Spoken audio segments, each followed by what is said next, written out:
MTV news Kannada ವಾಹಿನಿಗೆ ಸ್ವಾಗತ.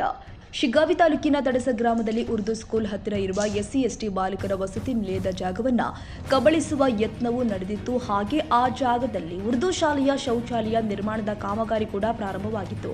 ಇದಕ್ಕೆ ಸಂಬಂಧಪಟ್ಟ ಹಾಗೆ ಸಮಾಜ ಕಲ್ಯಾಣ ಇಲಾಖೆ ನಿರ್ದೇಶಕರಿಗೆ ಸಮುದಾಯದವರು ಮನವಿಯನ್ನು ಕೂಡ ಮಾಡಿದಾಗ ಅವರು ಹಾಗೂ ಅವರ ಸಿಬ್ಬಂದಿಯವರು ಹಾಗೂ ಪಂಚಾಯಿತಿಯ ಪಿಡಿಒ ಬಂದು ಹಾಸ್ಟೆಲ್ ಜಾಗವನ್ನು ವೀಕ್ಷಣೆ ಮಾಡಿ ಅಲ್ಲಿ ಅಕ್ರಮವಾಗಿ ಶೌಚಾಲಯ ನಿರ್ಮಾಣ ಕಾಮಗಾರಿಯನ್ನು ಪರಿಶೀಲನೆ ಮಾಡಿ ಹಾಗೆ ಆ ಕಾಮಗಾರಿಯನ್ನು ಮಾಡಬಾರದು ಅಂತ ಪ್ರಾರಂಭ ಮಾಡಬಾರದು ಅಂತ ಹೇಳಿ ಅಲ್ಲಿ ಯಾವುದೇ ರೀತಿಯ ಜಾಗವನ್ನು ಅತಿಕ್ರಮಣ ಮಾಡಿಕೊಡುವುದಾಗಲಿ ಅಥವಾ ಅಕ್ರಮವಾಗಿ ಕಟ್ಟಡ ಕಟ್ಟಿಕೊಡುವುದಾಗಲಿ ಯಾರಾದರೂ ಮಾಡಿದಲ್ಲಿ ಅವರ ವಿರುದ್ಧ ಕಾನೂನು ಕ್ರಮವನ್ನು ತೆಗೆದುಕೊಳ್ತೀವಿ ಅಂತ ಸಮಾಜ ಕಲ್ಯಾಣ ಇಲಾಖೆ ನಿರ್ದೇಶಕಿಯರು ಆದಂತಹ ಸರಸ್ವತಿ ಹೆಬ್ಬಳ್ಳಿ ಅವರು ಹೇಳಿದ್ದಾರೆ.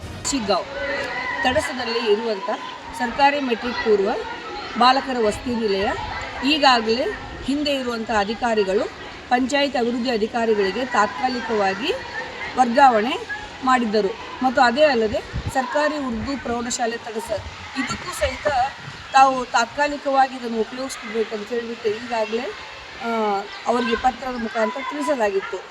ಹೀಗೆ ಸಾರ್ವಜನಿಕರ ದೃಷ್ಟಿಯಿಂದ ಈ ಸ್ಥಳದಲ್ಲಿ ಒಂದು ಸಮುದಾಯ ಭವನ ಬೇಕಂತ ಹೇಳಿಬಿಟ್ಟು ಜನರ ನನಗೆ ಲಿಖಿತವಾಗಿ ಒಂದು ಪತ್ರವನ್ನು ಸಲ್ಲಿಸಿದ್ದಾರೆ.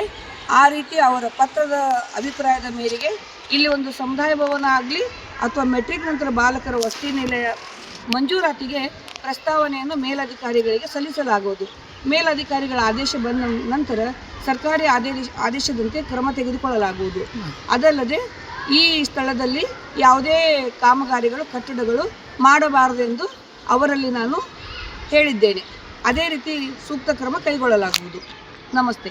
ಹಾಗೆಯೇ ಉರ್ದು ಶಾಲೆಗೆ ಶೌಚಾಲಯವನ್ನು ಕಟ್ಟಲು ತಾಲೂಕು ಪಂಚಾಯಿತಿಯಿಂದ 4 ರಿಂದ 5 ಲಕ್ಷದವರೆಗೂ ಅನುದಾನ ಬಿಡುಗಡೆ ಆಗಿದೆ. ಆದರೆ ಅದನ್ನು ಬಿಟ್ಟು ಪಂಚಾಯಿತಿ ಕಡೆಯಿಂದ ಅದಕ್ಕೆ ಅನುದಾನ ಬೇಕು ಅಂತ ಪಟ್ಟು ಹಿಡಿದು ಅಕ್ರಮವಾಗಿ ಆ ಜಾಗದಲ್ಲಿ ಶೌಚಾಲಯ ನಿರ್ಮಾಣ ಮಾಡಲು ಮುಂದಾಗಿದ್ದಾರೆ ಎಂದು ದಲಿತ ಸಮುದಾಯದವರು ಆರೋಪಿಸಿದರು.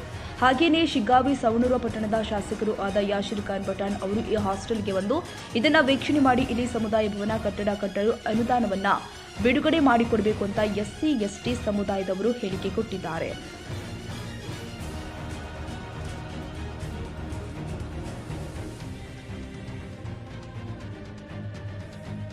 ತಾಜಾ ಸುದ್ದಿಗಾಗಿ ಎಂಟಿವಿ ನ್ಯೂಸ್ 24x7ಗೆ ಸಬ್ಸ್ಕ್ರೈಬ್ ಮಾಡಿ ಮತ್ತು ಬೆಲ್ ಐಕಾನ್ ಅನ್ನು ಒತ್ತಿ. ತಪ್ಪದೇ ಲಿಂಕ್ ಶೇರ್ ಮಾಡಿ.